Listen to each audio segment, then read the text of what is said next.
Hey guys, what's up? It's Kyle, and I wanted to make a video regarding how to make 100K of passive income in real estate. Now, I know I made a video not too long ago about how to make a 100K of passive income in a few different areas, in real estate, in dividend stocks, and in businesses, how to actually invest in businesses that will make passive income for you, but I didn't go into full detail about each one of these. So in this video, I wanted to go into way more detail about real estate in specifics and how to create 100K of passive income a year. And that's a great goal for most people to have. So in this video, we're gonna do that. So we're gonna talk about not only real estate in general, but more specifically, cash flow real estate. And even furthermore than that, turnkey cash flow real estate, meaning not having to put in any work up front yourself. So in my opinion, there are three different types of real estate passive investments that are most common.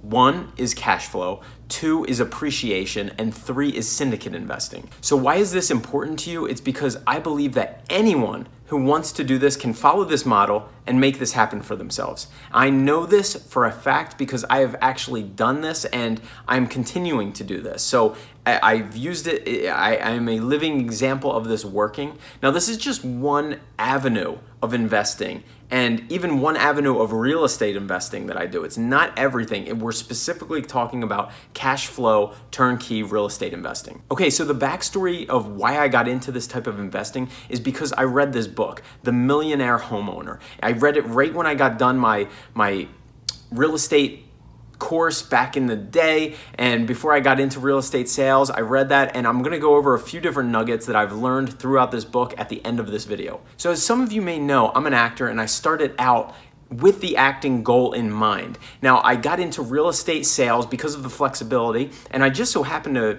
fall in love with real estate. So that was an added bonus, but I became an investor of real estate because I wanted to build this cushion of passive income to be able to do whatever it is I wanted to do.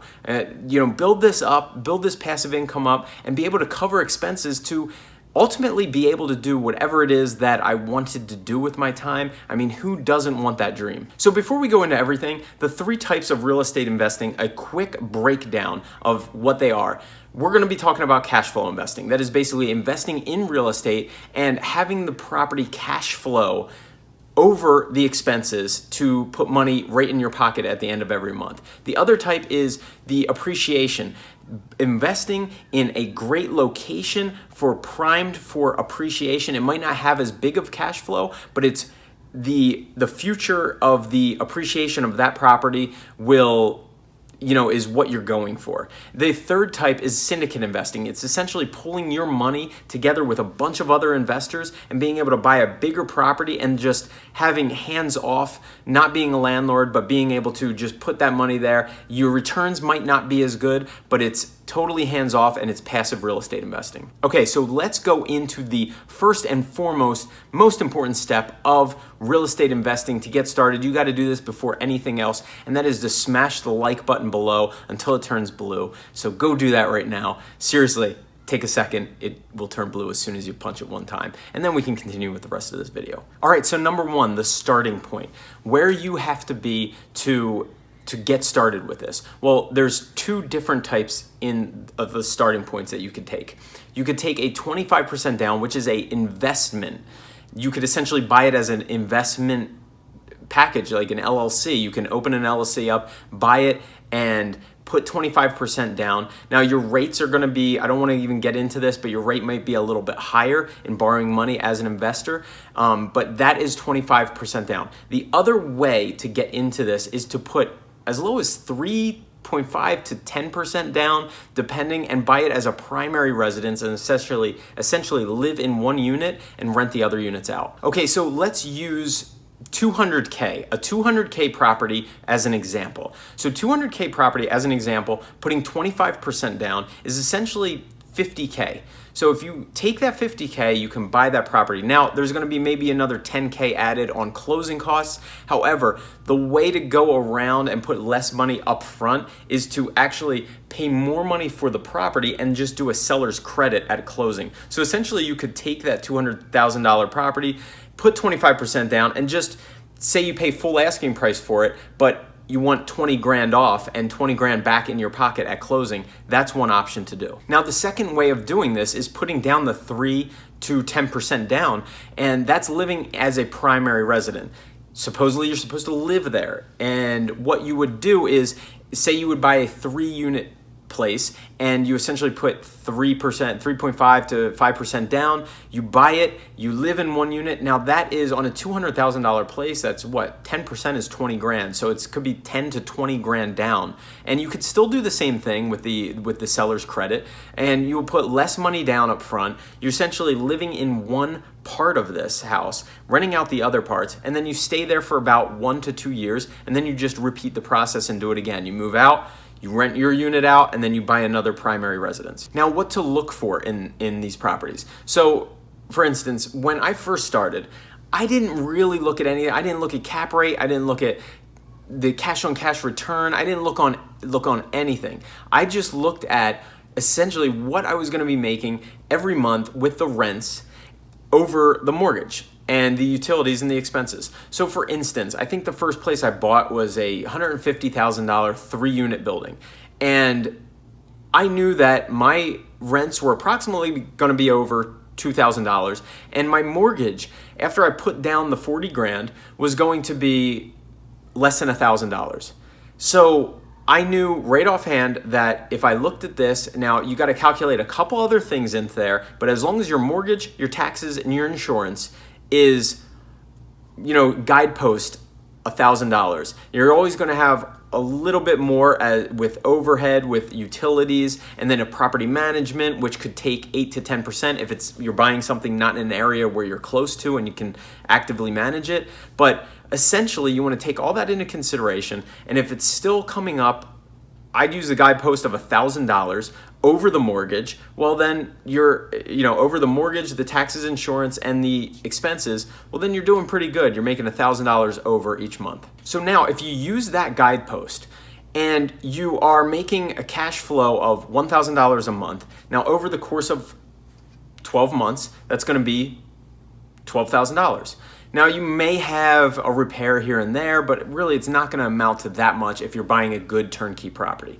So in the second year, if you're buying this if you can manage to save up this money, and you can do this yearly or every 2 years, and you take this money, now essentially you're going to build up $12,000 from that first year of rents. Granted, you don't have any vacancies and stuff like that, but the beautiful thing is even if one becomes vacant, you're still covering everything easily.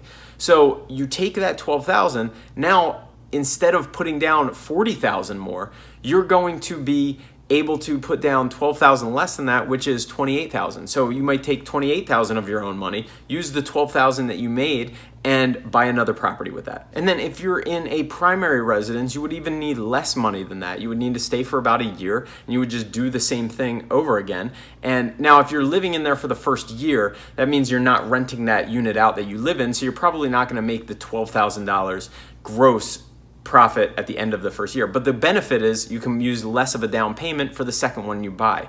Now, the other great thing is that by the end of the second year, if you're using the straight 25% down, you're essentially only going to have to put down $16K of your own money, because you're going to have an additional $12K coming in from the second rental property you're doing. So these properties may end up needing some repairs, may need like couple $1,000s of, a new water tank, new, roof, something like that. Now this might get kind of pricey, but the beautiful thing is after about 4 places of this, 4 properties, and I don't mean 4 units in specific, I mean 4 whole properties. I know, for example, after my 4th one, I was able to use this money and buy the next property, cash flow turnkey property, with that money. So after a while, it really builds up, and you might even be able to buy multiple properties, more than just one a year, with this money once you have about 6 or 7 of these multi-unit buildings that you own. Okay, so the bonus that I learned from this Millionaire Homeowner book. Number 1, you're actually making more than just the $12,000 that you think you're making. You are making way more money on these properties, because you might only be seeing $12,000 a year or $1,000 a month cash flow. However, that other payment that you're paying the mortgage, your tenants are actually paying down the money on your asset. They're paying for the mortgage. So essentially, in some years' time, whether it's 20, 30, or something like that, you will actually have this paid off. So not only will you own this outright, this asset of all this money, but you will also be making double because you won't have that mortgage payment to be making. And the second bonus is the appreciation. Now, what I've learned from this book is that appreciation, in this type of investing, appreciation is just icing on the cake. It really is just, just you're hoping for the appreciation. But if realistically, if you buy a great property in a good area, it should go up over the course. It might not go up so much, but it should steadily increase in value over the course of time, as long as you don't buy it in a bad area where your investment actually goes down. You buy it in a good area with hopefully a good school system, and the money, the investment will just go up. Now, if you're thinking about it in terms of how much you're making on your money, if you're putting down 30 to 40 grand on a property and you're making 12,000 a year, I mean, in 3 years, it's pretty much a 30% cash on cash return, because you're making 30% of your money in that first year. So essentially, after about 7 or 8 years of doing this, you will easily have, following this model, 100K of passive income per year that you will be making.